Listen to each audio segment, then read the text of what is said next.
ओम अज्ञानतिमिरन्धस्य ज्ञानाञ्जनशलाकया चक्षुरुन्मिलितं येन तस्मै श्रीगुरुवे नमः।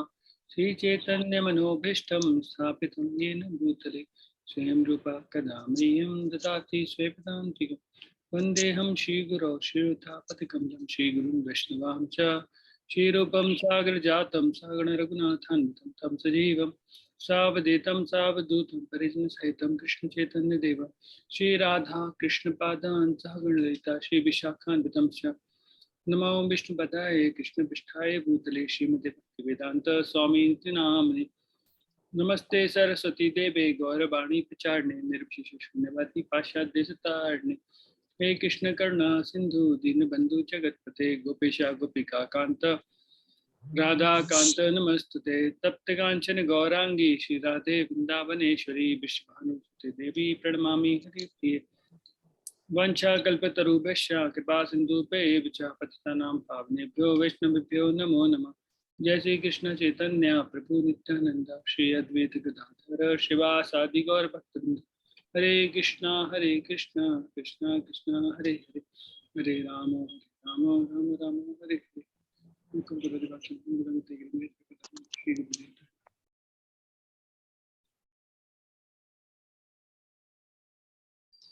ओम नमो भगवते वासुदेवाय ओम नमो भगवते वासुदेवाय ओम नमो भगवते वासुदेवाय नारायणं नमस्कृत्यं नरं चैव नरोत्तमं देवीं सरस्वतीं व्यासं ततो जयामुदीरये नष्टप्रायेषु अभद्रेषु नित्यं भागवत सेवया भगवती उत्तम श्लोके भक्ति नष्टुकी।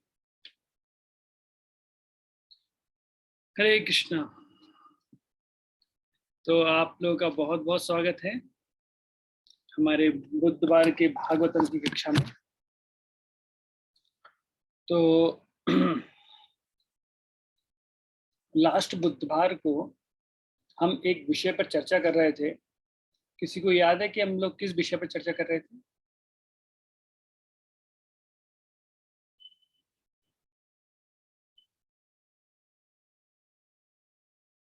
किसी को याद नहीं है?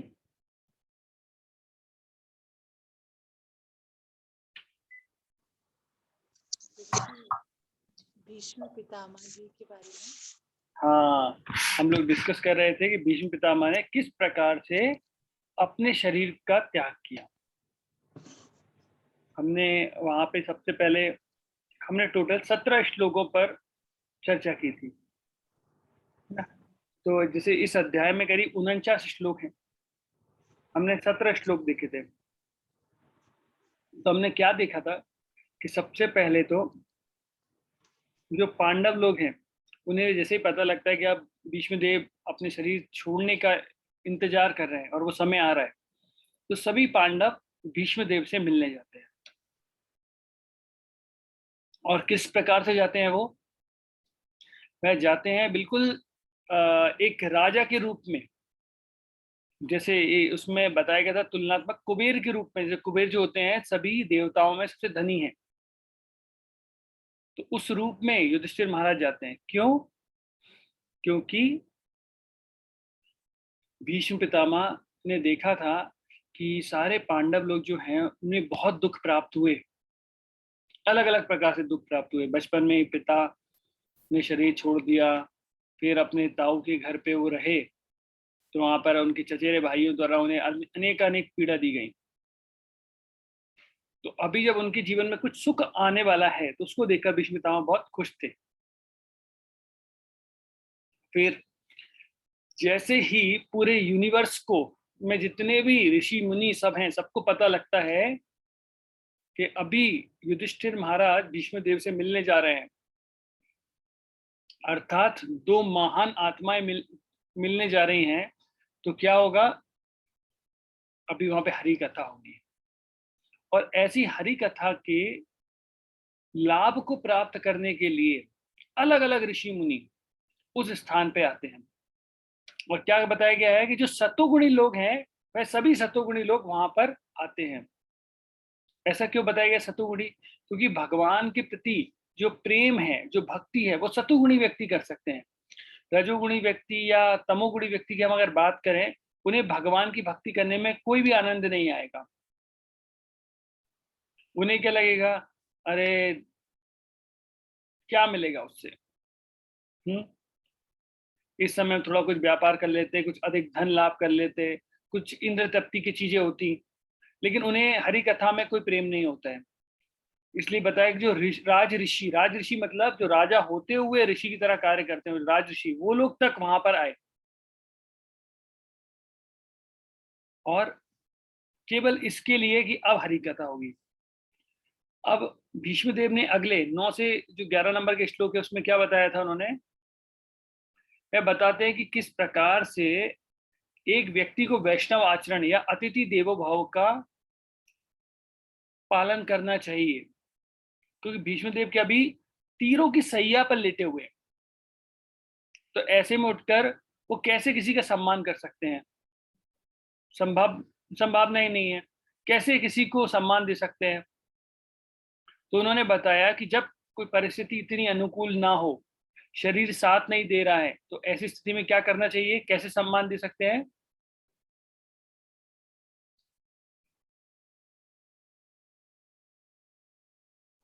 वाणी से।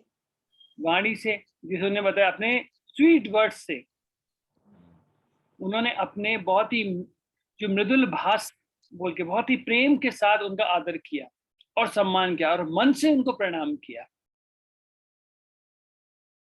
तो मन के द्वारा भी आप सम्मान कर सकते हैं, लेकिन जब आप अस्वस्थ हैं, ना कि स्वस्थ की बात हो रही है वहां पे, स्वस्थ हैं फिर भी हम लोग खड़े नहीं हुए या हमने किसी वैष्णव का सम्मान नहीं किया, तो ये सही बात नहीं है। तो उन्होंने बताया, फिर उन्होंने बताया कि भाई कितने दुख कष्ट इन लोगों को प्राप्त हुए। फिर उन्होंने उसका कारण क्या बताया कि क्यों इतने कष्ट प्राप्त हुए उन्हें, और क्या कारण था उनका, काल काल के प्रभाव के कारण उन्हें सब कुछ प्राप्त हुआ। फिर भीष्मदेव भी बोलते हैं कह रहे भगवान कृष्ण उनके साथ में हैं, तो काल उनका क्या बिगाड़ेगा। तो इसका आंसर क्या था कि भगवान कृष्ण भी उनके साथ हैं, वो भक्ति कर रहे हैं, सब कुछ है, इसके बाद भी उन्हें इतने नाना प्रकार के दुख प्राप्त हो रहे हैं। क्यों प्राप्त हो रहे हैं।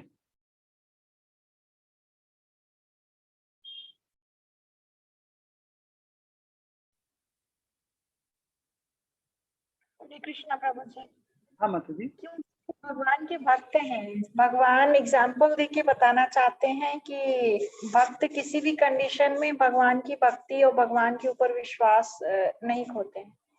सही है माता जी, लेकिन मैं एक स्पेसिफिक और दूसरा आंसर ढूंढ रहा हूँ जो हमने उस समय डिस्कस किया था।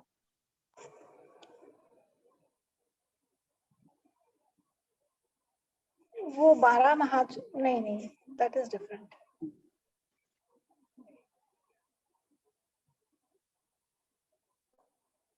हम क्या बताते हैं भीष्मदेव कि भगवान की अचिंत शक्ति को, भगवान की इच्छा शक्ति को कोई नहीं जान सकता है, भगवान क्या चाहते हैं। तो भगवान की जो लीला है, उसे लिखा था ना, शिव नारद आदि देवी देवता इस चीज को समझ नहीं पाते कि भगवान की इच्छा क्या है, भगवान कैसा क्या लीला करना चाहते हैं। तो भगवान ने वो लीला दिखाई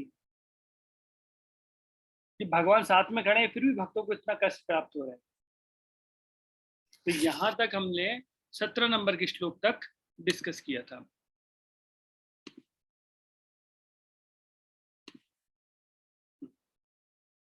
देखिए यहाँ पे 17वें नंबर के श्लोक में क्या लिखा गया है, आपको स्क्रीन दिखाई दे रही है सबको। अतएव हे भरत वंश में श्रेष्ठ युधिष्ठिर, मैं मानता हूं कि यह सब भगवान की योजना के अंतर्गत है। तुम भगवान की अचिंत्य योजना को स्वीकार करो और उसका पालन करो। अब तुम नियुक्त किए गए शासन अध्यक्ष हो। अतएव हे महाराज, आपको अब उन लोगों की देखभाल करनी चाहिए जो असहाय हो चुके हैं। तो आपको समझ में आए, दिस इज कृष्णास प्लान। ये भगवान की इच्छा शक्ति है, भगवान की शक्ति है, चिंत शक्ति है। तो ये बताया जा रहा है यहाँ पर। श्रील प्रभुपाद जी बहुत अच्छे एग्जाम्पल से बताते हैं कि जैसे मान लीजिए घर में कोई नई बहू आई है, अभी सास अपनी बहू को सिखाना चाहती है कि उसे क्या करना चाहिए, क्या नहीं करना चाहिए, क्या सही है, क्या गलत है, तो कैसे कर बताएगी उसे?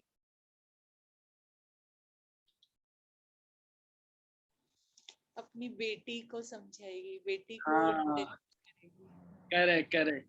तो प्रभुपाद जी बोलते हैं अपनी पुत्री के माध्यम से वो क्या करेगी, बेटी को, बहू को समझाएगी कि बेटा, जैसे खाना बहू ने बनाया लेकिन वो डांटेगी बेटी को, और क्या बोलेगी, कह रहे तुम्हें पता है ना, बेटी को, तुम्हें पता है ना कि तुम्हारे जो XYZ जो भी पर्सन है घर में, वो कम नमक खाते हैं या ज्यादा नमक खाते हैं या उनकी सी तबीयत खराब, फिर भी तुम ऐसा कर रहे हो। ऑल्दो ये वर्ड्स जो हैं वो बेटी के लिए नहीं है, लेकिन वो इनडायरेक्टली बोल रही है जिसे बहू समझ पाए। अभी नई है, डायरेक्टली बोलेंगे तो बुरा लग जाएगा।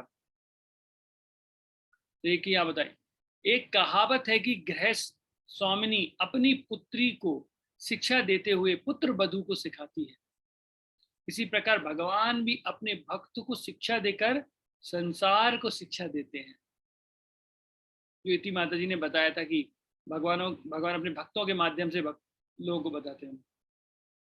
भक्त को भगवान से कुछ नया नहीं सीखना होता, क्योंकि भगवान निष्ठावान भक्तों को उनके भीतर से शिक्षा देते हैं। अतएव जब भी भक्त को शिक्षा देने का प्रदर्शन किया जाता है, जैसे ही भगवद गीता के उपदेश में हुआ है, तो यह कम बुद्धिमान मनुष्य को शिक्षा देने के लिए होता है।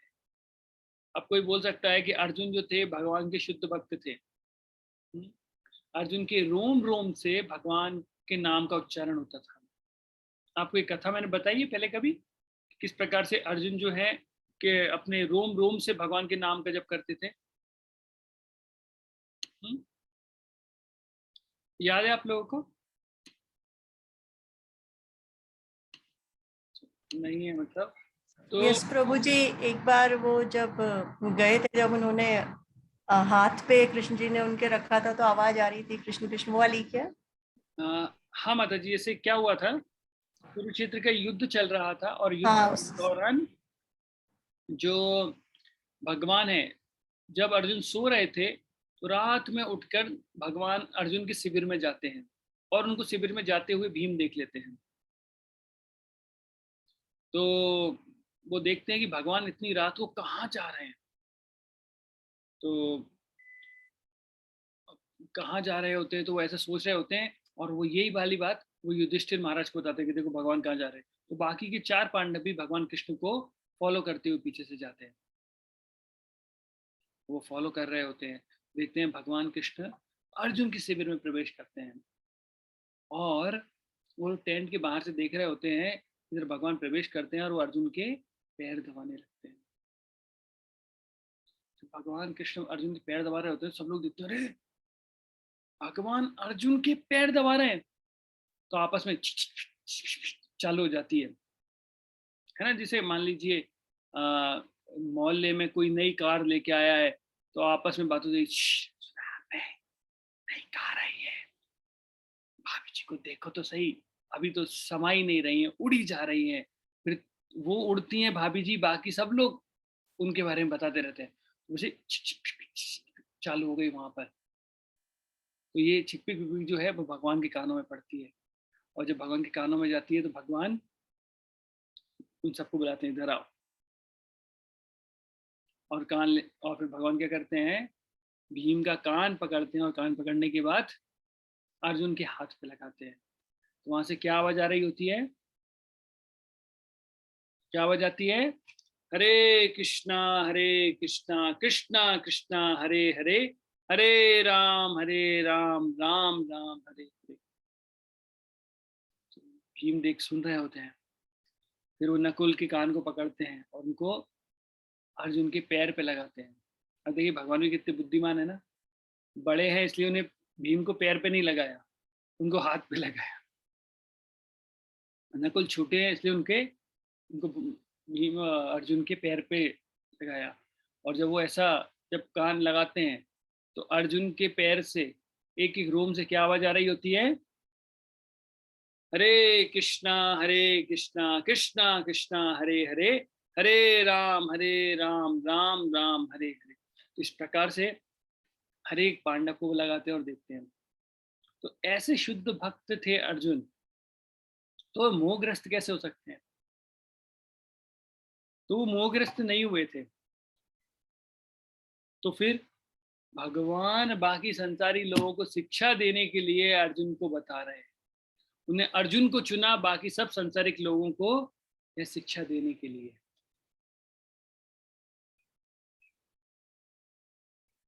तो यहाँ पर यही श्रील प्रभुपाद जी इस कथन में बता रहे हैं।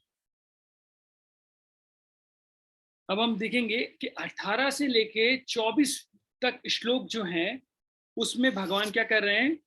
एक्चुअली भीष्म देव जो हैं भगवान कृष्ण की जो पद है, जो उनका स्वरूप है, उसके बारे में ग्लोरिफिकेशन अर्थात उसकी प्रशंसा कर रहे हैं। तो 18वें में बताते हैं, हे श्री कृष्ण, अकल्पनीय आदि भगवान ही हैं। ये प्रथम नारायण अर्थात परम भोक्ता हैं, लेकिन ये राजा वृष्णि के वंशजों में हमारी तरह विचरण कर रहे हैं और हमें स्वसृजित शक्ति के द्वारा मोहग्रस्त कर रहे हैं। तो यहाँ पर क्या बोलना चाह रहे हैं विष्णुदेव कि भगवान कृष्ण जो है वो क्या है, परम नारायण, मतलब मूल विष्णु वही है, मूल नारायण वही है, परम भोक्ता है, वो भगवान है। लेकिन वो क्या कर रहे हैं, एक मनुष्य का एक नाटक करके बता रहे हैं। बोला कि मैं वृष्णिवंशी में आया हूं और अपनी शक्ति से लोगों को मोहित कर रहे हैं, जबकि वो परम भोक्ता है।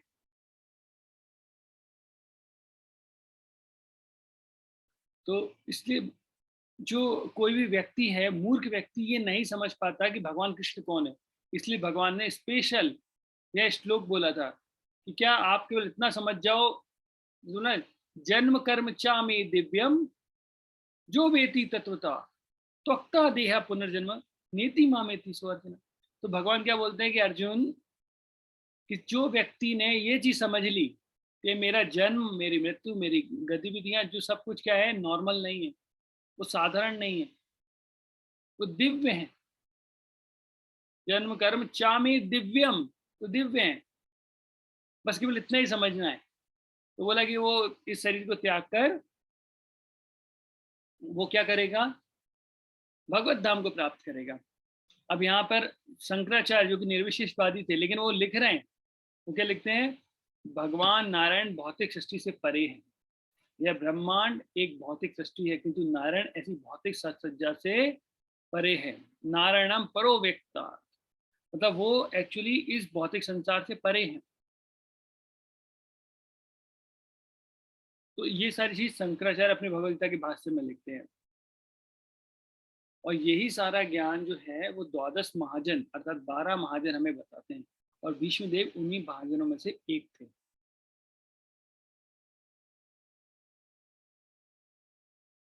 फिर यहाँ बोलते हैं, हे राजन, शिव जी, देवर्षि नारद तथा भगवान के अवतार कपिल, ये सभी प्रत्यक्ष संपर्क द्वारा भगवान की महिमा के विषय में अत्यंत गोपनीय जानकारी रखते हैं। तो देखिए यहाँ पर वो बता रहे हैं कि ये जो लोग हैं मेन ये सब कुछ भगवान की सत्ता के बारे में जानते हैं। शिव जी हुए, देवर्षि नारद हुए, या फिर भगवान के जो अवतार थे कपिल देव, वो ये सब लोग जानते हैं। उन्होंने कुछ मेन लोगों के नाम लिए, लेकिन यहाँ पे प्रभुपाद जी बोलते हैं कि जैसे अब जैसे ये 12 महाजन हुए, ब्रह्मा जी, नारद जी, कुमार, ये सब लोग, तो भगवान ने कुछ मुख्य नाम लिए, लेकिन वो बता रहे हैं कि ये सारे जो लोग हैं वो भगवान के बारे में जानते हैं और उनके द्वारा ही हमें मेन जानकारी प्राप्त होती है।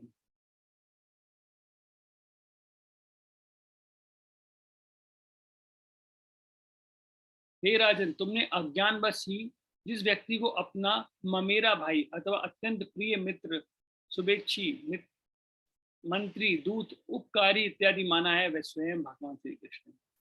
तो युधिष्ठिर महाराज को बोल रहे हैं कि भाई आपको क्या लग रहा है, जिस व्यक्ति को आप अपना मित्र या अपना भाई बता रहे हैं वो कोई साधारण व्यक्ति है? वह स्वयं भगवान है। प्रभुपाद जी वह पूर्ण पुरुषोत्तम भगवान है। क्योंकि ऐसा प्रभुपाद जी पूर्ण पुरुषोत्तम भगवान क्यों बोल रहे हैं? तो इसलिए बोल रहे हैं कि भगवान शब्द हम किसी के साथ भी जोड़ देते हैं, जो भी शक्तिशाली व्यक्ति होता है उसके साथ ही भगवान शब्द इस्तेमाल हो जाता है।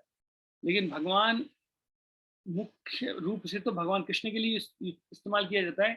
इसलिए प्रभुपाद जी क्या बोल रहे हैं, the supreme personality of Godhead, पूर्ण पुरुषोत्तम भगवान, तो वो भगवान श्री कृष्ण है। पूर्ण पुरुषोत्तम भगवान होने के कारण वे प्रत्येक के हृदय में विद्यमान हैं। वे सबों पर समान रूप से दयालु हैं, अतः भेदा भेद के मिथ्या अहंकार से सर्वदा मुक्त हैं। अतः वे जो कुछ करते हैं वह भौतिक उन्माद से मुक्त होता है। वे समदर्शी हैं। तो यहाँ पर भगवान की कुछ चीजों के बारे में बता रहे हैं कि भगवान की कुछ क्वालिटीज हैं। देखिए हम देखते हैं कि भगवान की किन कौन कौन सी क्वालिटी के बारे में बताया जा रहा है। सर्व आत्मना, पहला जो सर्व है, सर्व आत्मना समदर्शो, ऐसे करके सर्व आत्मना। सर्व आत्मना का मतलब क्या हुआ, प्रेजेंट इन एवरीवन्स हार्ट, अर्थात भगवान सभी के हृदय में विद्यमान रहते हैं। सर्वात्मना, सभी आत्माओं के उससे। समदर्श, समदर्श का मतलब क्या हुआ, इक्वली काइंड टू एवरीवन। तो भगवान जो है सभी व्यक्तियों पर दयालु हैं। आप ये नहीं सोच सकते कि भगवान किसी का बुरा करते हैं, किसी का अच्छा करते हैं, नहीं, भगवान सभी पे दयालु हैं। सभी लोगों को भगवान प्रेम करते हैं। अब देखिए, जो भगवान की भक्ति करता है भगवान उस पर कृपा करते हैं, और जो भगवान की भक्ति नहीं करता है, जैसे पूतना, वो दूसरे उद्देश्य से आई थी, भगवान को मारने की, लेकिन क्या हुआ, भगवान ने उसे मातृत्व अर्थात मात्रा, जो माता का स्थान है वो प्रदान कर दिया। तो कई बार हमारे बड़े बड़े आचार्य ये टिप्पणी करते हैं कि सोचिए, जो पूतना अपने स्तनों में जहर लगाकर भगवान को मारने के लिए आई थी, ऐसी स्त्री को भगवान ने क्या किया, अपनी माता का रूप दे दिया। वैकुंठ ने मातृत्व, माता का पद प्रदान कर दिया।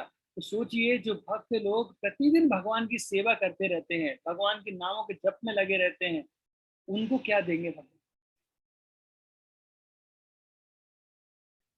जो लोगों ने भगवान से शत्रुता की, भगवान को गालियां दी शिशुपाल, तो भगवान ने उसका वध किया, और वध करने के बाद उसे मुक्ति प्राप्त हो गई। तो फिर आप ये बताइए कि जो लोग निरंतर भगवान को भोग लगाते हैं, निरंतर भगवान का चिंतन करते रहते हैं, उन लोगों के साथ भगवान कैसा व्यवहार करेंगे। भगवान तो समदर्शी है, सभी का उपकार करेंगे, लेकिन यहाँ पर स्पेशल फेवर हो जाता है। क्यों हो जाता है, भगवान बोलते हैं अहम भक्त पराधीन हूँ, मैं भक्तों के पराधीन हूँ। वो दिन भर मुझे, रात भर मुझे याद करते रहते हैं, हर समय मेरा चिंतन करते हैं। तो ऐसे भक्तों के लिए क्या होगा, भगवान वो करेंगे। अनकृत्या, इसका मतलब हुआ फ्री फ्रॉम फॉल्स ईगो, अर्थात भगवान मिथ्या अहंकार से विहीन है। और अब आता है अद्वैतस्या, अर्थात एब्सोल्यूट, अर्थात भगवान क्या है, परम है।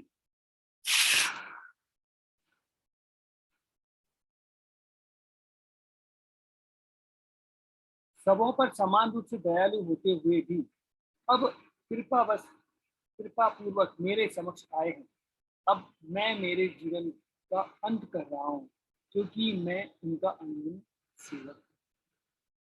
तो वो क्या बोल रहे हैं कि विष्णुदेव अभी मृत्यु की शैया पर लेट रहे हैं, और लेट कर वो बोल रहे हैं कि भाई भगवान सब पे कृपालु होते हैं, और अब उन्होंने मुझ पर भी कृपा की, और मेरी कृपा, और क्या किया, मेरे समक्ष।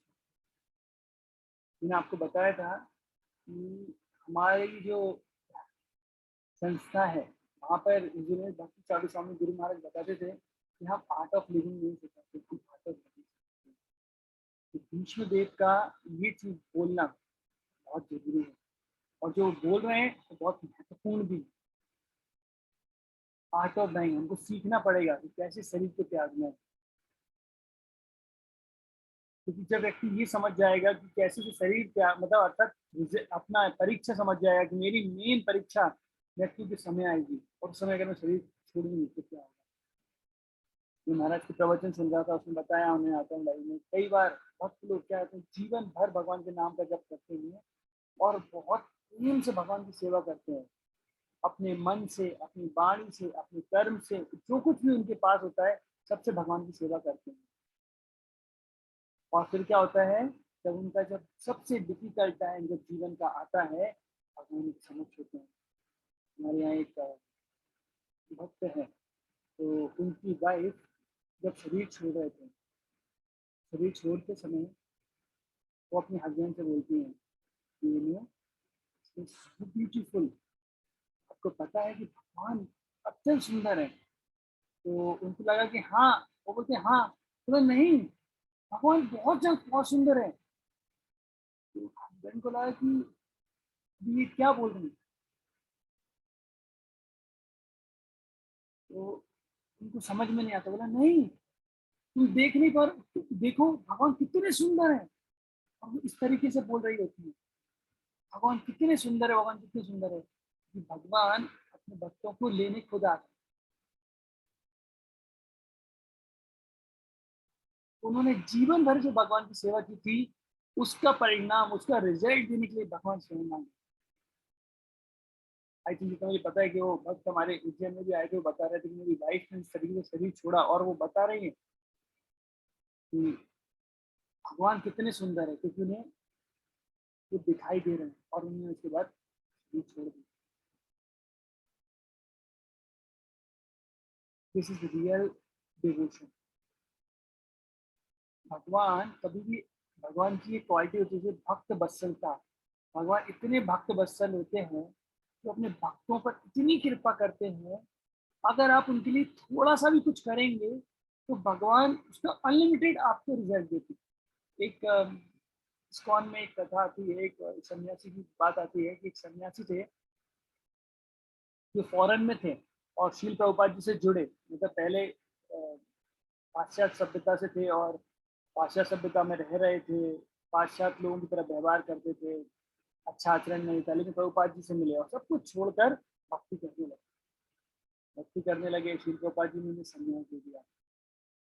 संन्यास दिया, लेकिन कुछ समय बाद कुछ पूर्वज, जो हमारे पूर्व इंप्रेशन, जो संस्कार होते हैं, उनके कारण वो भक्ति को छोड़ के चले गए।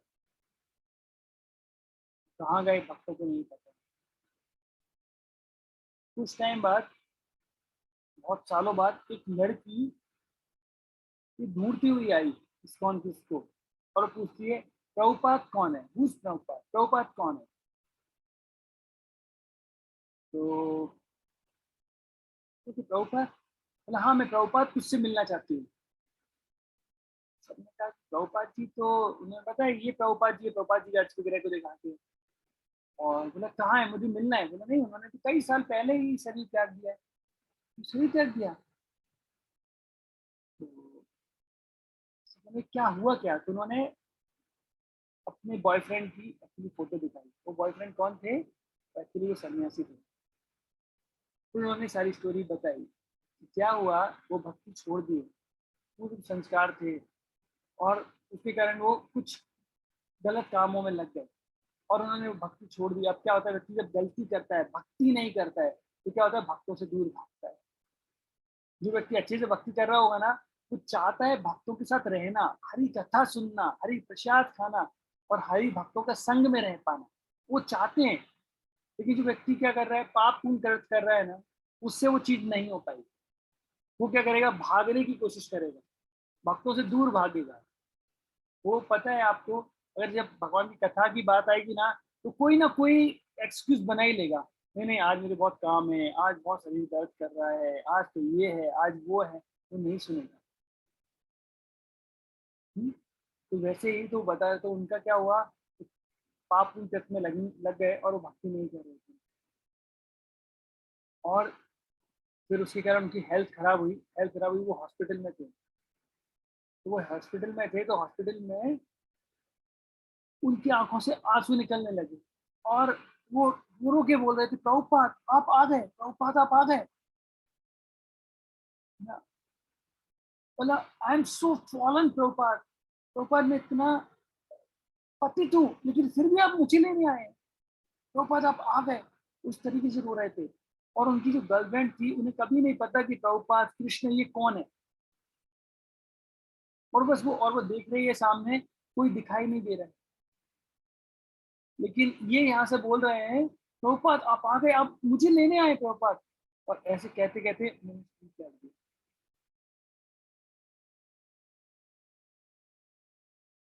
तो कई बार क्या होता है कि व्यक्ति का पतन होता है, क्योंकि आप भक्ति में आए अपनी इच्छा से थे, लेकिन भगवान इतने दयालु होते हैं कि आप आ तो गए हो, लेकिन आप जाना भगवान की इच्छा पे।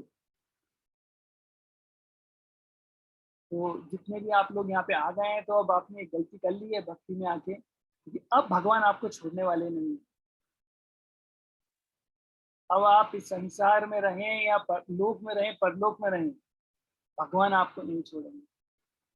और जिसने भी थोड़ी सी भी सेवा भगवान की है, भगवान हमेशा याद रखेंगे, या तो भगवान खुद या फिर अपने शुद्ध भक्तों को, देवदूतों को भेजते हैं कि जाओ मेरे प्रिय भक्त को लेके। थोड़ी सी सेवा, यहाँ कुछ भी सेवा की है अनजाने में। हाँ, जैसे एक बार एक गांव में एक कुत्ता था, और उस कुत्ते को वो बहुत लोग काटता था, कुछ कर रहा था, तो एक व्यक्ति ने चाकू उसको गर्दन में मार दिया। तो बेचारा तड़पता तड़पता पहुंच गया, धीरे धीरे धीरे करके मंदिर के सामने गिर गया, और भगवान के अर्थ के सामने ऐसे करके गर्दन में लग गया था, ऐसे करके वहीं मर गया। अब उसने शरीर त्यागा है भगवान के समक्ष। तो वैकुंठ में नारायण बहुत लक्ष्मी जी से बोलते हैं, आज एक विशेष भक्त आ रहा है, आज एक विशेष भक्त आ रहा है। तो पता नहीं आज कौन आ रहा है, जो भगवान नारायण स्वयं इतना इंतजार कर रहे हैं। और जब वो भक्त आता है तो भगवान नारायण बहुत खुश होते, उसे गले लगा लेते हैं, अच्छे से रखते हैं। तो लक्ष्मी जी सोचती है कि आखिर ये भक्त है कौन, जिसके लिए भगवान इतने ध्यान से, इतने समय से इंतजार कर रहे थे, इसने किया क्या, ऐसे क्या भक्ति करता था। तो जब लक्ष्मी जी फ्लैश बैक में गई तो देखा, अरे ये तो कुत्ता था। लेकिन क्या किया, बोले शरीर त्याग के समय भगवान के सामने सिर रख दिया। वो तो दर्द के कारण रखा था, लेकिन भगवान ने क्या देखा, अरे मेरे सामने दंडवत कर रहे हैं। तो आप लोग जो जो भी धाम में गए थे, जो व्यक्ति ने बोला प्रभु जी हम सुबह मंगला आरती में नहीं जा पाए, तो आपने हमको बोला, लेकिन भगवान क्या देख रहे थे कि ये XYZ भक्त पिछले 8-9 घंटे से मुझे लगातार दंडवत प्रणाम कर रहे हैं। क्योंकि धाम में सोने का अर्थ होता है दंडवत प्रणाम का फल प्राप्त होना। हाँ तो जी अगली बार यात्रा जाएंगे तो 10-11 घंटे सोएंगे, है ना। तो दंडवत प्रणाम का फल प्राप्त होता है। इधर वो जैसे कुत्ते को एक प्राप्त हुआ, आपने कार्तिक में याद है ना, वो एक चूहे ने एक दीपक खा लिया था, और भगवान ने उसका भी उद्धार कर दिया था, क्योंकि चूहे ने खाया और खाने के बाद भगवान की समझ शरीर त्याग दिया। तो भगवान इतने कृपालु। तो ये विष्णुदेव क्या बोल रहे हैं कि मुझ पर कृपा वर्ष भगवान मेरे समक्ष है। कोई बोलता है भक्ति का फल क्या होता है, भक्ति का फल यही होता है कि आपने पूरे जीवन भर तक सब कुछ किया है ना। बोले प्रभु जी है डेली 16 माला का जप करते हैं, सुबह जल्दी उठते हैं, है ना, व्रत रखते हैं, तपस्या करते हैं, ये समझ में नहीं आता प्रगति हो रही है कि नहीं हो रही है, कुछ प्राप्त हो रहा है कि नहीं हो रहा है। पहले तो फिर भी समझ में आ जाता था कोई तपस्या कर रहा है, और देवता लोग अप्सरा भेज देते थे, है ना। बोला ना तो कोई अप्सरा आ रहा है, अप्सरा आ रही है, ना कोई देवता हमारी तपस्या भंग करने आ रहा है, तो क्या हो क्या रहा है। तो भगवान आप पूरे जीवन भर जो तपस्या कर रहे हैं उसका फल यही है कि जब हमारा अंत समय आएगा, है ना, तो वैसे सबको पता होता है कि कब उनकी डेथ होने वाली है, ये तो टाइम फिक्स होता है ना, सबको पता है ना। तो एक टॉपिक है उसका नाम है हुज ओल्ड हुज यंग। कौन व्यक्ति ये प्रश्न है एक्चुअली, कौन व्यक्ति जवान है और कौन व्यक्ति बूढ़ा है। कैसे बताएंगे आप कौन व्यक्ति बूढ़ा है कौन व्यक्ति जवान है,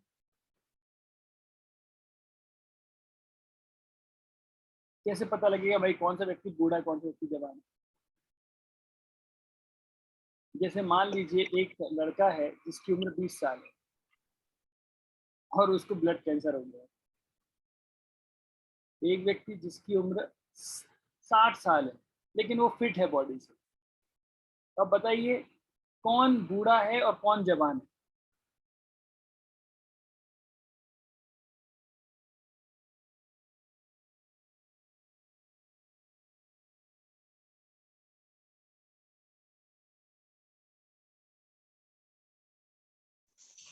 गुरु जी जिसकी डेथ होने वाली वही बूढ़ा हुआ ना पहले। हाँ, ओल्ड एज मतलब बुढ़ापा मतलब जो मृत्यु के निकट है। तो भले ही उस व्यक्ति की उम्र 60 साल है और उस लड़के की उम्र 20 साल है, लेकिन उस जो व्यक्ति मृत्यु के निकट है वो बूढ़ा। हम में से कोई व्यक्ति ये गारंटी नहीं दे सकता है कि वो कल तक जिंदा रहेगा। मैं ऐसे बहुत सारे अभी वीडियो देख रहा था यहाँ पर व्यक्ति डांस करते करते उनकी डेथ हो गई।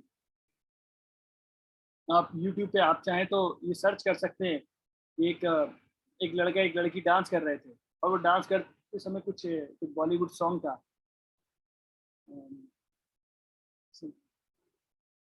हाँ सॉरी पता नहीं, भगवान गाने याद रखने में इतनी मुश्किल क्यों होती है। तो अब यहाँ से कहाँ जाए हम, तेरी बाहों में मर जाए हम। तो ये ऐसे ये सॉन्ग हो रहा होता है, वो लड़का गा रहा होता है, वो ऐसे बोलता है तेरी बाहों में मर जाए हम, और वो वैसे के वैसे गिर जाता है। तो लड़की बहुत खुश होती है, सब लोग ताली हो जाते हैं, कितना अच्छा वो किया है, लेकिन वो लड़का लिटरली मर गया था। आप यूट्यूब में ये ढूंढ लीजिएगा, सेम गाना डाल के। वहीं पर मैंने एक और देखा था कि एक व्यक्ति का रिटायरमेंट हो रहा था और वो रिटायरमेंट की स्पीच दे रहे थे और दे रहे थे डेथ। तो किसी को नहीं पता होता है कि उसकी डेथ कब आएगी। और जब ये कठिन समय आता है हमारे जीवन का, तब क्या होता है, जो आपने भक्ति की है, सब कुछ किया है, भगवान सामने खड़े होते हैं। आप याद है एक सॉन्ग हमने पिछली क्लास में गाया था, इतना तो करना स्वामी जो प्राण तन से निकले, गोविंद नाम लेकर मेरे प्राण तन से निकले। तो ये एक भक्त के लिए विशेष कृपा होती है।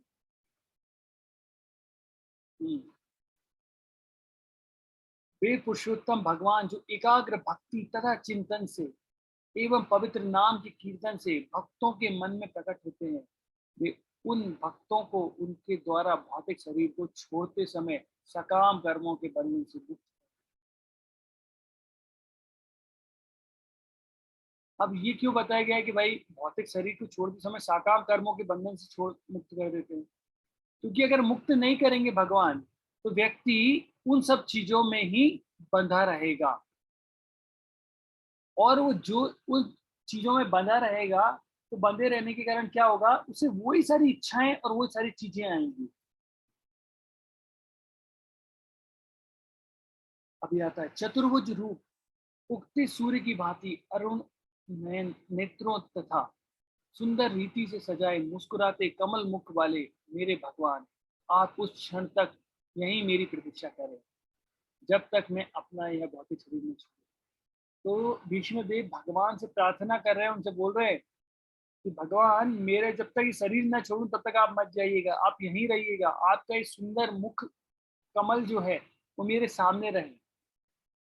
क्योंकि अगर कोई व्यक्ति भगवान को देखते हुए शरीर त्याग करेगा तो क्या होगा,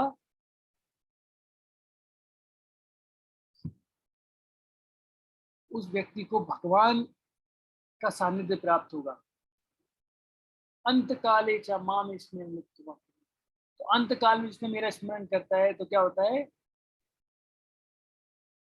ना, भगवान यम यम बापी स्मरण भाव, आप जिस जिस तरह का स्मरण करते हैं तो वैसे वैसे आपको चीजें मिलती हैं। तो भगवान के लिए बोला कि भैया आपका चतुर्भुज रूप नारायण रूप मेरे समक्ष है।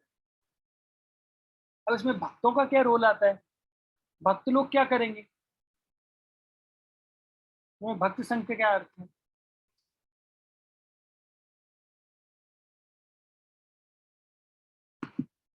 भक्तों का यहाँ पर क्या महत्वपूर्ण क्या है, भक्त लोग किस काम आएंगे? जब हम ही अकेले भक्ति कर लेंगे, सारी चीजें हैं, तो भक्त लोग किस प्रकार से काम आएंगे?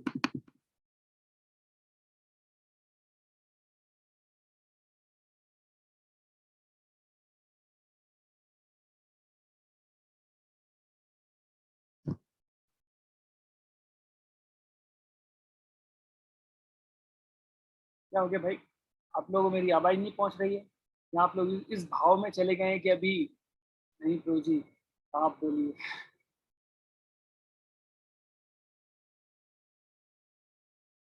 तो भक्त लोग किस तरीके से होते हैं, जैसे अगर आपने कोई पेड़ लगा दिया है और उस पेड़ को कोई बकरी आके ना खा जाए, उसके लिए हम क्या करते हैं, उसके चारों तरफ तार फेंसिंग कर देते हैं, कोई आके खा ना जाए। उसी तरीके से हमारी भक्ति पर कोई बकरी या कुछ आकर उसे खा ना जाए, उसकी रक्षा के लिए तो भक्त लोग हमारी भक्ति की रक्षा करते हैं। और जब अंत समय आता है, उस समय जब भगवान के हम नाम नहीं ले पाते हैं, हमारा जो कंठ है वो कफ के द्वारा अवरोध हो जाता है, भगवान के नाम हम ले नहीं पा रहे हैं, और हमने इतने पाप किए हैं कि अभी भगवान की सुंदर छवि भी हमारे आंखों के समक्ष में नहीं आ रही है, हमें भगवान नहीं प्रतीत हो रहे हैं। तब क्या होता है, वो सारे जो भक्त हैं हमारे चारों तरफ होते हैं और वो भगवान के नाम का जप कर रहे होते हैं, हरे कृष्णा कृष्णा कृष्णा हरे हरे, हरे राम राम राम हरे हरे, कीर्तन कर रहे होते हैं। जो कीर्तन कर रहे होते हैं वो हमें वो भाव में हमको लेके आते हैं कि अगर हम अगर बोल नहीं पा रहे हैं, कम से कम भगवान का नाम जप कर पा रहे हैं। हम जप नहीं, सॉरी, सुन पा रहे हैं, हम जप नहीं पा रहे हैं लेकिन हम सुन पा रहे हैं। तो भक्त लोग हमें उस चिंतन में लेके आते हैं। एक बॉम्बे में एक कॉन्ग्रेगेशन में एक बहुत अच्छी माता जी थी, और वो जो माता जी थी, मतलब एक छोटी बच्ची थी, वो 12 या 15-16 साल की बच्ची थी, और उसको मतलब वो भगवान की बहुत अच्छी भक्ति करती थी। ये अभी की बात है, कुछ समय पहले की बात है, 10-15 साल हुए होंगे। बहुत ही अच्छे से भगवान की भक्ति करते थे, आप समझ सकते हैं, छोटी सी 12-15 साल की बच्ची थी और बहुत सुंदर भक्ति करती थी, और पढ़ाई में भी बहुत टॉपर थी। लेकिन उन्हें एक डेडली बीमारी हो गई थी, और जब वो डेडली बीमारी हो गई थी तो वो हॉस्पिटल में एडमिट हुई। जिस दिन वो हॉस्पिटल में एडमिट हुई, उसी दिन एक्चुअली उनका रिजल्ट आया था, पता लगा था कि उन्होंने टॉप किया है। एकदम से पेट में उन्हें दर्द होना चालू हुआ, बहुत तेज दर्द, और वो हॉस्पिटल में पहुंच गई। और जब वो हॉस्पिटल पहुंच गई तो डॉक्टर ने चेकअप किया, चेकअप करने के बाद बताया कि अभी ज़्यादा समय नहीं है। तो जब उन्हें पता लगा कि ज़्यादा समय नहीं है, तो जब ऐसे में, क्योंकि वो डिवोटी थे, तो उनसे देखने के लिए, मिलने के लिए बहुत सारे भक्त और भी आए। और जब वो वहाँ पे आए तो आकर वो सोच रहे थे कि ये 12-15 साल की छोटी सी बच्ची है और इसे इतनी पीड़ा हो रही है, और ये क्योंकि ऑक्सीजन लगी हुई है, इतनी बोतल वगैरह लगी हुई है, इतना कष्ट उसे हो रहा है। ऐसे में सभी के मन जो होता है बिल्कुल खराब होने लगता है, बिल्कुल उसकी हालत खराब हो रही थी कि क्या करें, और सब लोग रो रहे थे। और वो जो बच्ची थी उसने क्या किया, उसने अपने ऑक्सीजन का मास्क निकाला और बोलती है, प्लीज आप सब कीर्तन करें, प्लीज आप लोग कीर्तन करें, प्लीज चैंट कृष्णाज नेम। और सब लोगों ने कीर्तन करना चालू किया, सब लोग रो रहे थे, वो फिर भी भगवान के नाम का जप कर रहे थे। सब लोग कीर्तन कर रहे हैं, और फिर उसने करते करते शरीर छोड़ दिया। तो this is called real art of dying, कैसे मरना चाहिए ये उन्होंने बताया। तो हिजोलेल भक्तिचारू स्वामी गुरु महाराज अपने इसमें बता रहे थे सेमिनार में कि actually this is real way. हमें देखने में वो छोटी सी बच्ची लग रही है, लेकिन उसने अपना सर्वोच्च पद प्राप्त कर लिया, क्योंकि उसने अपने आप को, जब जीवन की सबसे कठिन परिस्थिति आ गई कि हम जब शरीर छोड़ रहे, उस समय उसने अपने मन को भगवान के चरणों में समर्पित कर दिया। हालत खराब है, शरीर साथ नहीं दे रहा है, मन साथ नहीं दे रहा है, लेकिन उस सब परिस्थिति में भी उन्होंने भगवान के चरणों को समर्पित किया, भगवान के नाम का आश्रय ले लिया। तो दिस इज रियल डिवोटी। उनकी रियल परीक्षा ये होती है।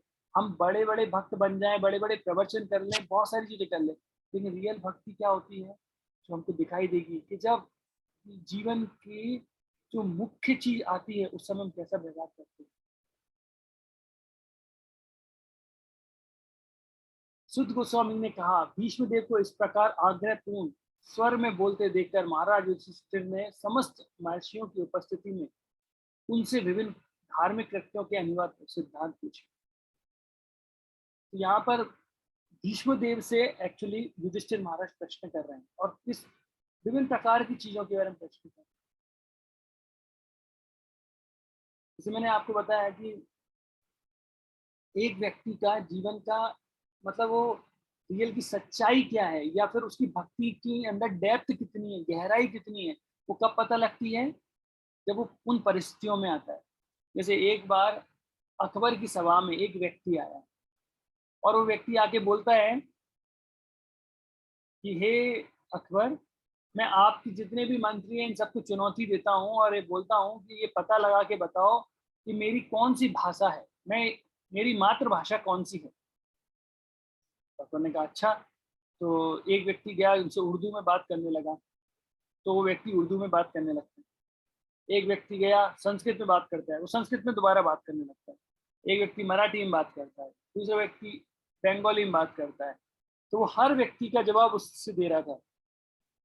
एक व्यक्ति ने हिंदी में बात की, उसने भी हिंदी में बात की। तो अकबर समझ नहीं पाता, कह रहे पूछा तो कोई नहीं पहचान पा रहा कि उसकी मातृभाषा मदर टंग क्या है। तो अकबर ने बीरबल की तरफ इशारा किया, बताओ, चुनौती दे रहे हैं भाई हमारी सभा में आके। तो बीरबल कहते हैं बताता हूँ, हाँ लेकिन आज नहीं, कल बताता हूँ, कल। अकबर ने कहा ठीक है भाई, कल सभा में मिलते हैं। जब वो व्यक्ति घर जा रहा था तो बीरबल ने सिपाहियों से कहा कि जाके देख के आओ कि सर घर कहाँ है, कहाँ जाता कहाँ है। तो उसके पीछे पीछे जाते हैं और देखते हैं वो एक कुटिया में जाके सो जाता है। उस समय ठंड का समय चल रहा है, बहुत कड़ाके की ठंड थी। तो बीरबल रात को 2:30 बजे उसके कुटिया में पहुंचे, बहुत कड़ाके की ठंड थी। और बीरबल ने क्या किया, उसकी कम्बल को खींचा और एक बाल्टी भर के ठंडा पानी उसके ऊपर डाल दिया धम से।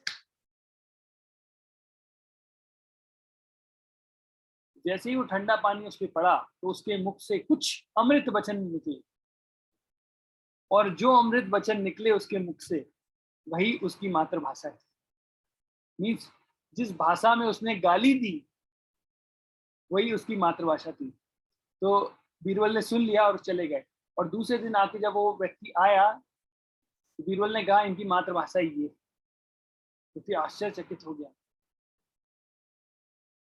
बोला ऐसे कैसे, आपको कैसे पता? तो उसने बोला कि जब हमारे ऊपर सबसे ज्यादा विपत्ति आती है, कुछ परेशानी आती है, तो उस समय हमें सीखी हुई भाषा याद नहीं आती है ना।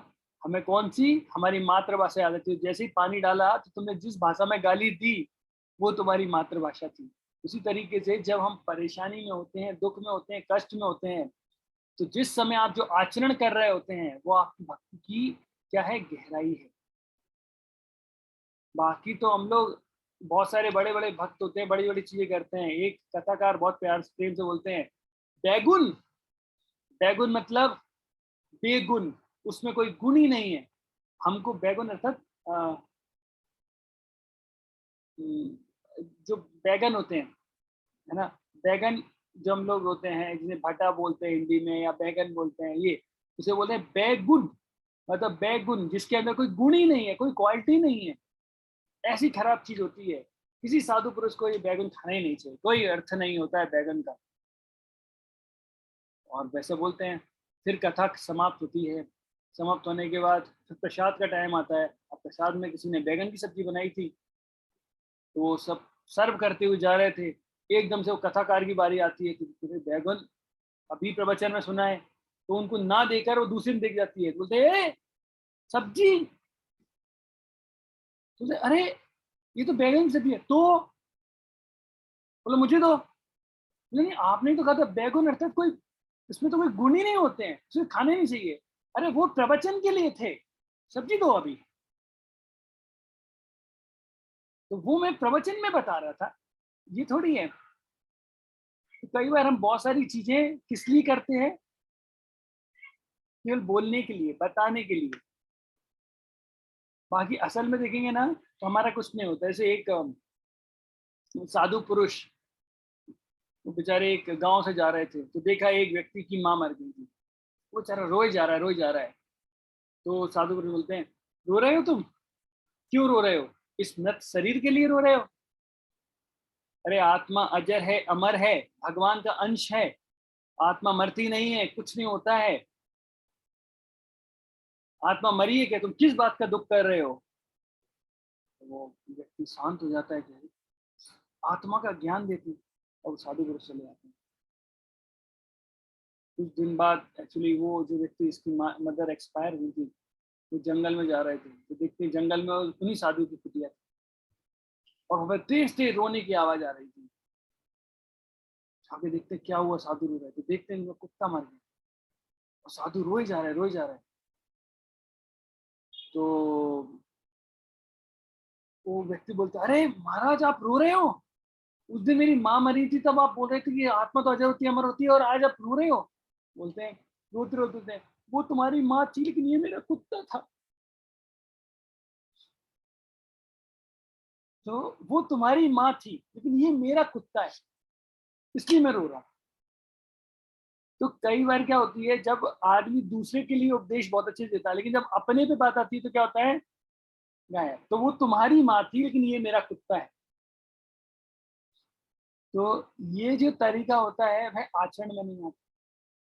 इसलिए हमें देखना पड़ेगा कि व्यक्ति आचरण के द्वारा बताए। तो भीष्मदेव अपने आचरण के द्वारा बता रहे हैं कि भक्त क्या होता है और भक्ति कैसे की जाती है।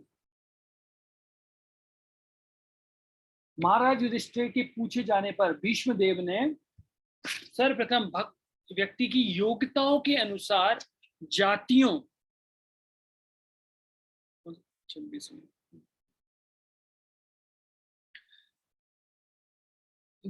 के वर्गीकरण तथा जीवन के आश्रमों का वर्णन किया। फिर उन्होंने क्रमबद्ध रूप से निर्वृत्ति तथा प्रवृत्ति नामक 2 उपखंडों का वर्णन किया। तो वो क्या बता रहे हैं? 4 वर्णों के बारे में। 4 वर्ण और 4 आश्रम। किसको पता है कौन कौन से होते हैं? इतिशा माता जी ने रेस किया हैंड। यस माता जी। वर्ण, हरे कृष्ण प्रभु जी। हाँ, वर्ण तो वर्ण जैसे वर्ण आश्रम, आश्रम में तो ब्रह्मचर्य आश्रम, गृहस्थ आश्रम, वानप्रस्थ आश्रम और संन्यास आश्रम। और वर्ण होंगे ब्राह्मण, क्षत्रिय, वैश्य, शूद्र। बिल्कुल सही। तो ये 4 वर्ण और 4 आश्रम है। तो उन्होंने ये 4 वर्ण और 4 आश्रम इसके बारे में बताया।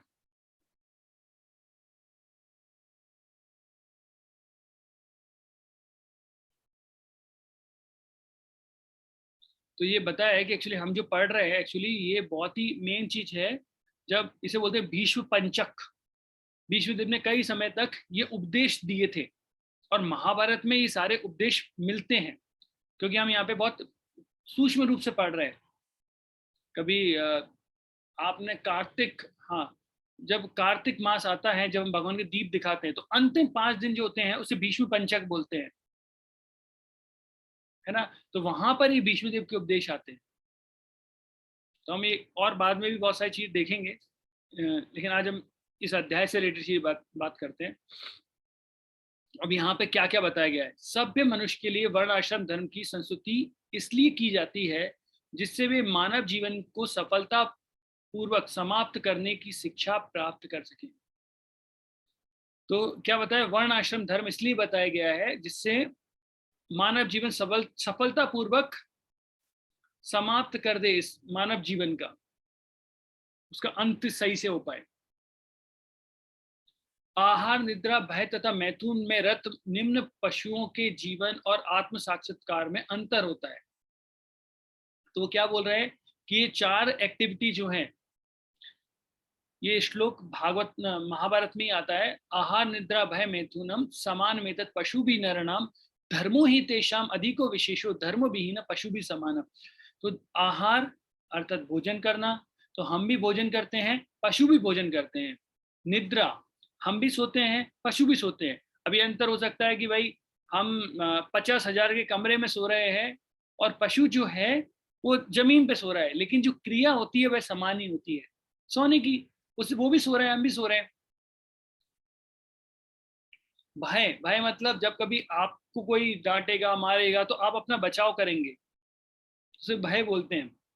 तो पशु को भी कोई मारेगा तो वो भी अपनी प्रोटेक्शन करता है, तो भय। और मैथुन अर्थात सेक्स करना, तो उसका मुख्य उद्देश्य होता है प्रजनन अर्थात संतान उत्पत्ति करना। तो अगर कोई मनुष्य करता है या जानवर करता है, उसका कारण यही होता है कि संतान उत्पत्ति करने के लिए। तो इनमें कोई भी अंतर नहीं है इसके अंदर। लेकिन अगर ये चार क्रिया जो जानवर कर रहे हैं वही हम भी कर रहे हैं, तो वही बोल रहे हैं कि आहार निद्रा भय मैथुन समान एतत् पशु भी नारायण। तो ये चार एक्टिविटी मनुष्य भी कर रहा है और जानवर भी कर रहा है, तो वो मनुष्य जानवर के ही समान है। लेकिन अंतर कैसे आएगा? धर्मो ही तेषाम अधिको विशेषो, धर्म व्यक्ति को विशेष बनाता है। धर्मो ही तेषाम अधिको विशेषो, और अगर धर्म का पालन नहीं कर रहे हैं तो धर्म विहीना पशु भी समान। फिर आप वो 4 पैर वाला पशु, आप 2 पैर वाले पशु। आप तो पालन कर रहे हैं, मतलब मैं 2 पैर वाला पशु। तो अंतर कुछ नहीं है, केवल इतना ही है, वो 4 पैर वाले, हम 2 पैर। तो कभी भी ऐसा नहीं होगा कि पूरे मोहल्ले के कुत्ते एक जगह इकट्ठे हो जाएं और इकट्ठे हो जाने के बाद वो आपस में डिस्कस करें, देखिए हमें जो कुत्ते की योनि प्राप्त हुई है वो भगवत प्राप्ति के लिए प्राप्ति हुई है। जितने भी गलियों के कुत्ते हैं सबको बुलाइए, कोई आज से किसी गाड़ी के पीछे नहीं भागेगा, किसी को कोई काटेगा नहीं, हम सब बैठकर भगवान की भक्ति करेंगे। क्या आपको लगता है ऐसा कभी होगा? नहीं होगा। कोई भी जानवर ऐसा करेगा? नहीं करेगा। वो फिर भी गाड़ी के पीछे भागेंगे। और आप किसी कुत्ते से पूछें कभी बैठाल के भाई तुझे कोई व्यक्ति गाड़ी से जा रहा है, तो उसके पीछे दौड़ता है, किसी कार के पीछे दौड़ रहे हो, आपको क्या प्राप्त होता है? क्या आपको ऐसा लगता है कि आप झपट्टा मारेंगे कार पे और कार पलट जाएगी? लेकिन वो फिर भी भागते हैं, थक जाते हैं, फिर दूसरी कार आती है, फिर पीछे भागने लगते हैं। इसलिए वो पशु है। तो भीष्म देव भी यही बता रहे हैं कि भाई आत्म साक्षात्कार करने वाले व्यक्ति और निम्न योनि के पशुओं में ये अंतर होता है। अब वो बता रहे हैं कि 9 योग्यताएं व्यक्ति की। क्या योग्यताएं हैं? क्रोध ना करना, हमें क्रोध नहीं करना चाहिए। क्रोध कब आता है? कोई बताएगा क्रोध कब आता है? जब हमारी कामना पूरी नहीं होती। हाँ, जब कामना पूरी नहीं होती। कामेशा क्रोधेशा रजोगुना समद्भव। तो जब कामना पूरी नहीं हुई, डिजायर थी लेकिन पूर्ण नहीं हुई, तो अब क्या होता है? क्रोध आता है। फिर झूठ ना बोलना, हमें कोशिश करना चाहिए कि धर्म का पालन करना चाहिए, झूठ नहीं बोलना चाहिए। इसलिए कलयुग में जो धर्म है वो एक ही पैर पे खड़ा हुआ है। वो कौन सा है? सत्य। तो अभी भी लोग हैं जो सत्यवादी हैं, इसलिए धर्म एक पैर पे खड़ा है। धन संपदा का समान वितरण करना। समान वितरण मतलब क्या होता है?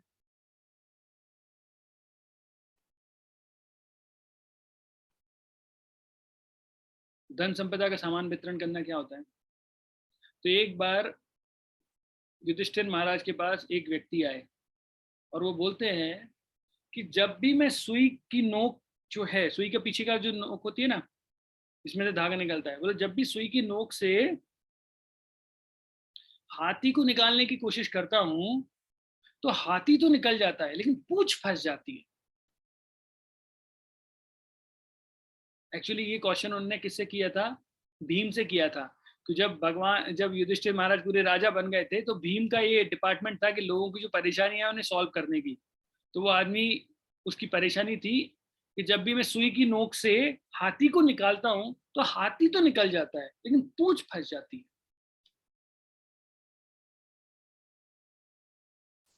भीम बोलते हैं ये कैसी बात है?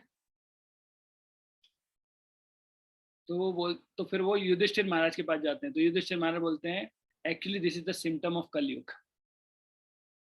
बोला वो ये बोलना चाह रहे हैं कि सुई की नोक से अब हाथी को निकालते हैं तो हाथी तो निकल जाती है लेकिन पूंछ फंस जाती है, इसका अर्थ ये हुआ कि जब व्यक्ति को इंद्र तप्ति करनी होती है तो इंद्र तप्ति के लिए वो अपना बहुत धन खर्च कर सकता है, लेकिन जब भक्ति की बात आती है, दान करने की बात आती है, तो जो पूंछ फंस जाती है, मतलब बहुत प्रभु जी हालत बेकार है ही नहीं घर में पैसा, है ना। तो व्यक्ति की इंद्र तप्ति के लिए कलयुग का सिम्टम है कि हाथी तो निकल जाएगा लेकिन पूंछ फंस जाएगी, मतलब आपको थोड़ा सा दान करने की बात आएगी तो नहीं होगा। तो यहाँ पे वो लगे धन संपदा का समान वितरण करना, हमें दान में भी देना चाहिए, क्योंकि जो हम धन कमा रहे हैं उसमें बहुत सारा पाप भी होता है, तो ये इस पाप से बचने के लिए तो वो करना चाहिए। फिर वो आदमी बोलता है, अच्छा, बोलते हैं कि एक जग से मैं 4 गिलास भरता हूँ, वो गिलास भर जाते हैं, लेकिन मैं वापस जब उन गिलासों को जग में डालता हूँ तो जग खाली रहता है, ऐसा कैसे। दूसरा व्यक्ति आके भीम से बोलता है, ये कैसी बात है, जब जग में से गिलास को भरा तो गिलास भर गए, जब गिलास से वापस जग में डाला तो 4 गिलासों में डाला तो एक जग ने 4 गिलास भर दिए, लेकिन वो 4 गिलास मिलके एक जग को नहीं भर पा रहे। बोले ऐसा कैसे। फिर युधिष्ठिर महाराज के पास पहुंचे तो युधिष्ठिर महाराज ने कहा, हाँ, this is also symptom of कलयुग, ये भी कलयुग का लक्षण है कि एक पिता 4 बच्चों को तो पाल सकता है, लेकिन 4 बच्चे मिलके एक पिता को नहीं पाल पाते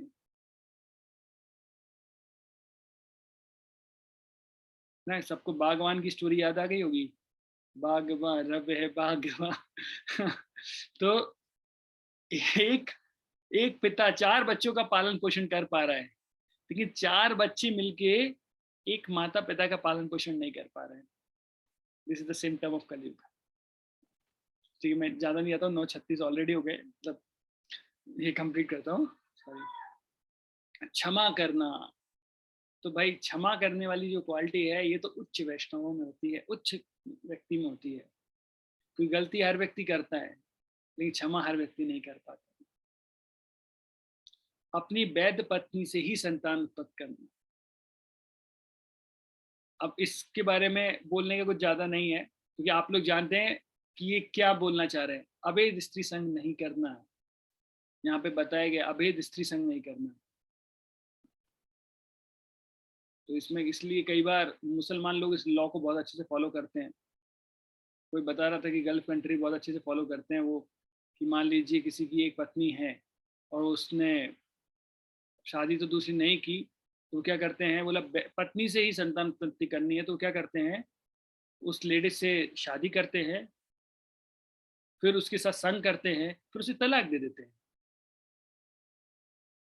फिर दूसरी से शादी की, फिर उससे संग किया, फिर तलाक दिया और छोड़ दिया। तो संग करने के पहले उससे शादी कर लेते हैं, फिर छोड़ देते हैं। देखिए कितने अच्छे से यही बोलना चाह रहा है ना, अपनी वैध पत्नी के साथ संतान उत्पन्न करना, यही अर्थ हुआ ना उसका। नहीं कई बार हम नियमों के साथ खेलते हैं, हम अपनी इंद्र तृप्ति करने के लिए कुछ भी करने के लिए तैयार होते हैं। बोला कि हमें लिखा गया है कि पत्नी के साथ ही संग करना है, तो पहले उससे शादी कर लो और फिर उसे तलाक देके छोड़ दो। ये हमारा धर्म बता रहा है कि हमें नहीं, ये एक्चुअली एक्सप्लॉयटेशन होता है, ये किसी उसमें नहीं आती है। ये क्या है ना, नियमों का एक्चुअली तोड़ मोड़ की चीजों को करना होता है, जो हमको बचना चाहिए। फिर मन से शुद्ध तथा शरीर से स्वच्छ रहना चाहिए। मन से शुद्ध कैसे रहेंगे, जब भगवान के नाम का जप करेंगे, अच्छा संग करेंगे, क्योंकि जैसा करो संग वैसा चढ़े रंग। तो आप जैसा संग करेंगे तो उससे मन धीरे धीरे शुद्ध होगा, भगवान के नाम लेने से, भक्तों के संग करने से। शरीर को स्वच्छ कैसे होगा, कम से कम दिन में 2 बार नहाना चाहिए, कम से कम। जब कभी भी हम लोग क्लियरिंग के लिए जाते हैं तो उसके बाद नहाना चाहिए। कभी हम बाल कटवाते हैं तो उससे हमेशा स्वच्छ रहना चाहिए, क्योंकि जितना व्यक्ति गंदा रहेगा उतनी उसकी चेतना कलुषित होती जाती है, और जितना वो स्वच्छ रहता है उतनी उसकी चेतना अच्छी होती है। किसी के प्रति शत्रु भाव न रखना, तो किसी के प्रति भी शत्रुता का भाव नहीं रखना चाहिए, सरल होना चाहिए।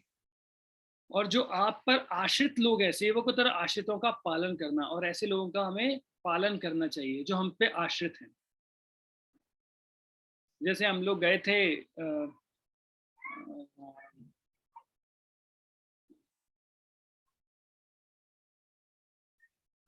पुरी गए थे हम लोग, पहली बार जब पुरी गए थे, तो जब पुरी गए थे, एक्चुअली मैं यहीं तक से कंटिन्यू रखूंगा क्योंकि बहुत लेट हो गए और नेक्स्ट लेक्चर में करेंगे। तो मैं आपको इतना बताता हूँ कि हम जब पुरी गए थे तो उस समय जो वहाँ के पंडे लोग थे वो लोग हमसे एक्चुअली पैसा मांग रहे थे, सब कुछ कर रहे थे। तो मैंने महाराज से कहा कि महाराज ये क्या है, ये लोग हमसे पैसा मांग रहे हैं, जोर से खींच रहे हैं और भगवान के सामने ऐसा कर रहे हैं।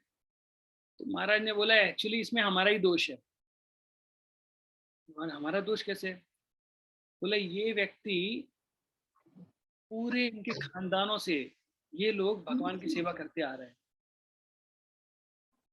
जैसे पुरी मंदिर में जिसके दादाजी के दादाजी के दादाजी जो फ्लैग अर्थात भगवान का झंडा लगाया करते थे, तो उनका बेटा भी वही काम कर रहा है, उनका बेटा भी वही काम कर रहा है, उसका बेटा भी वही काम कर रहा है।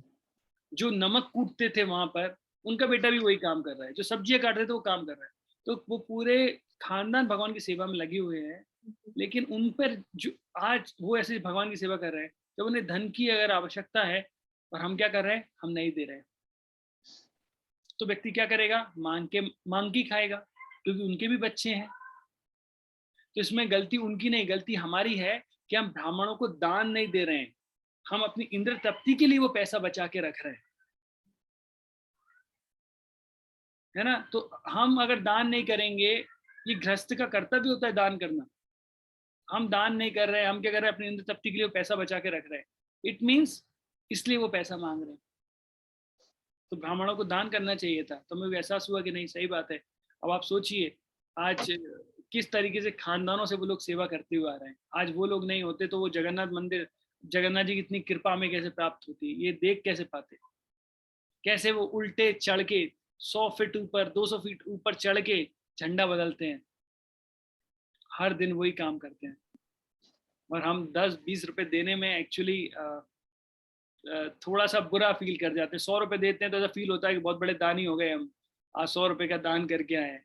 वहीं पर मॉल जाकर हमें पता भी नहीं होता, हम रेट भी नहीं पूछ पाते क्योंकि पता है वहां पे मोल भाव नहीं होगा, और इसलिए लाखों रुपए खर्च कर देते हैं। लेकिन जब वो दान करने की बारी आती है तो पूंछ फंस जाती है, हाथ ही निकल जाता है, पूंछ फंस जाती है। थैंक यू वेरी मच, अपने इतने धैर्य पूर्वक ये प्रवचन को सुना। अगर किसी का कोई प्रश्न है वो प्रश्न कर सकता है, अदरवाइज हर बार की तरह आपका अभी मैंने ऑलरेडी 10 मिनट ज्यादा ले लिए। यस इतिशा माता जी। जय श्री कृष्ण। अच्छा, यस श्रीधर सिंह नेगी। जय श्री कृष्ण। हाँ, हरे कृष्णा जी माता जी। हरे कृष्ण बाबू जी। हरे कृष्णा माता जी, बताइए माता जी।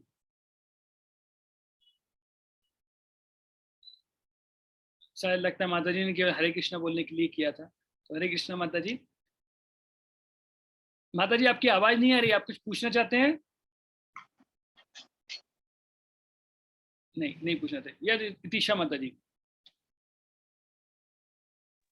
हाँ प्रभु जी, मेरा क्वेश्चन था कि जब अपन खाना खाते हैं तो हरि कथा सुनते सुनते अगर खाएं तो मतलब कुछ गलत होता है क्या?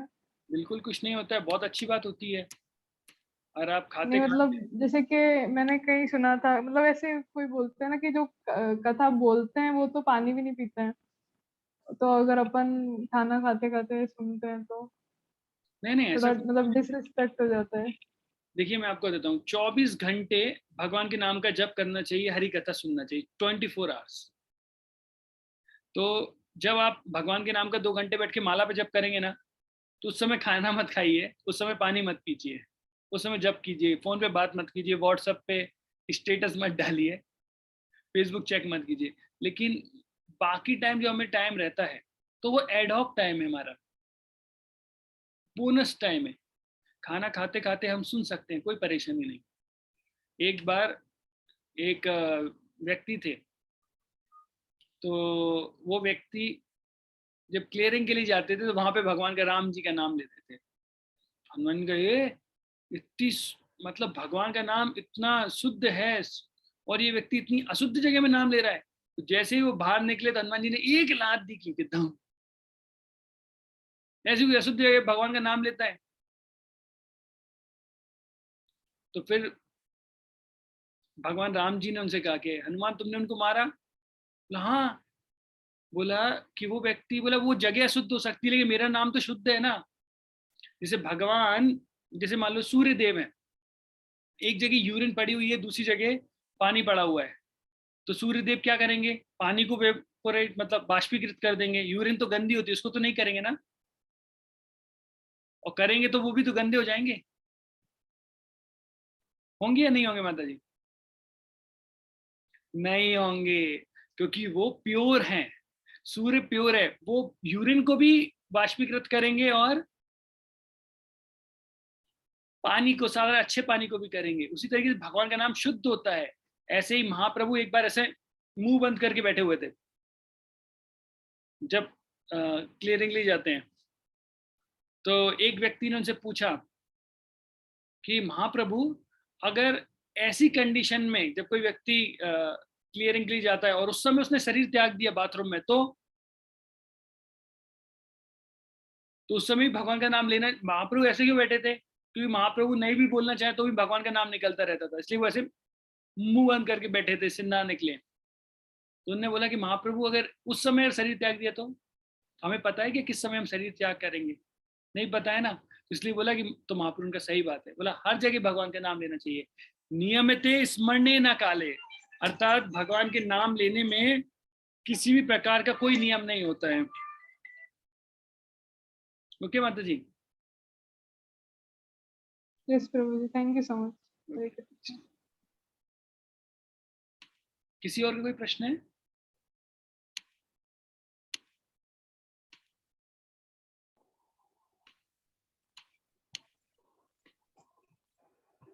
हाँ ये इतनी माता जी। हरे कृष्णा प्रभु जी। प्रभु जी एक क्वेश्चन था, भक्ति की सुकृति काफी बार वीडियोस में सुना है जब डिवोटीज का इंटरव्यूज संध्या माता जी शेयर करती हैं, भक्ति की सुकृति, इसका क्या मतलब होता है? भक्ति की सुकृति का मतलब होता है माता जी, जैसे हम किसी को दान देते हैं तो दान देने से हमको पुण्य अर्जित होता है, लेकिन जब भक्ति करते हैं और भक्ति से रिलेटेड कोई चीज करते हैं तो वहां पे सुकृति प्राप्त होती है हमको। जैसे पुण्य कर्म से हमको क्या होगा, जैसे मान लिया आप पुण्य आप कर्म करेंगे तो उसके हिसाब से आपको भोग प्राप्त होगा। करने के लिए आपको मान लीजिए सिंपल सा एग्जांपल, आप इंडिया में रह रहे हैं, इंडिया में कुछ चीज खरीदना चाहते हैं, तो खरीदने के लिए आपको क्या करना पड़ेगा? पैसे खर्च करने पड़ेंगे, तो वो इंडियन करेंसी में आप करेंगे। आप अमेरिका जाते हैं तो अमेरिका जाएंगे तो आपको कोई सामान खरीदना है तो कैसी, तो वहां की करेंसी क्या है? डॉलर। तो उस करेंसी से वहां की चीज को आप खरीद सकते हैं। उसी तरीके से पुण्य कर्मों के द्वारा यहाँ पर हमको जो पुण्य कर्म करते हैं तो हमें भोग प्राप्त होता है। भक्ति से रिलेटेड चीजें आप कुछ करते हैं तो वहां पे सुकृति प्राप्त होती है, और वो सुकृति हमें भक्ति में आगे बढ़ाती है। जैसे मान लीजिए आपने किसी गरीब व्यक्ति को धन दिया तो वहां से आपको क्या प्राप्त होगा? पुण्य प्राप्त होगा, और वो पुण्य से आप क्या कर सकते हैं, आपको वो पुण्य अलग अलग जगह से आपको काम आ जाएगा। लेकिन आप अगर एक वैष्णव को दान करते हैं तो वहां से आपको सुकृति प्राप्त होगी, उसे बोलते हैं भक्ति उन्नत सुकृति, तो उससे आपको भक्ति में आगे बढ़ने के लिए सहायता मिलेगी। ठीक है मतलब? सो प्रभु जी इसका मतलब ये जो डिवोटीज हैं, जो वैष्णव हैं, उनसे जो हमें कृपा मिलेगी उससे भक्ति की सुकृति। हाँ, मतलब आप जो भी करते हैं, जैसे मान लीजिए भी जैसे पुण्य बढ़ता है हमारा, तो जब हम भक्ति करते हैं तो हमारे भक्ति की जो पुण्य बढ़ते हैं उसे सुकृति बोलते हैं। सुकृति प्राप्त हो रही है, भक्ति से रिलेटेड चीज हमको प्राप्त हो रही है। जैसे मान लीजिए हम दो लोग भक्ति करने के लिए बैठे हुए हैं, सेम लेक्चर सुनते हैं, लेकिन एक व्यक्ति बहुत स्पीडली भक्ति कर लेता है अच्छे से समझ कर, लेकिन दूसरा व्यक्ति सेम लेक्चर सुनने के बाद भी नहीं कर पाता है। क्यों? क्योंकि उसका जो क्रेडिट था, उसके पास उतनी सुकृति नहीं है उसके अकाउंट में। जैसे मान लीजिए आप गए, आपने एटीएम लगाया, 50,000 निकाले, निकल के आ गए। मैं गया, मैंने 50,000 डाले, नहीं निकल रहा है क्योंकि मेरे अकाउंट में पैसा नहीं है। मैं बैंक को तो कंप्लेंट नहीं कर सकता ना कि माता जी ने डाले तो एटीएम तो निकल के आ गए, मेरे सामने क्यों नहीं आ रहे? तो जो भी आप भक्ति से रिलेटेड कार्य करेंगी, भक्तों से रिलेटेड काम करेंगी, वहां पे मिलती है। और एक शब्द और हम इस्तेमाल करते हैं यहाँ पे, से बोलते हैं अज्ञात सुकृति। अज्ञात सुकृति का अर्थ क्या हुआ?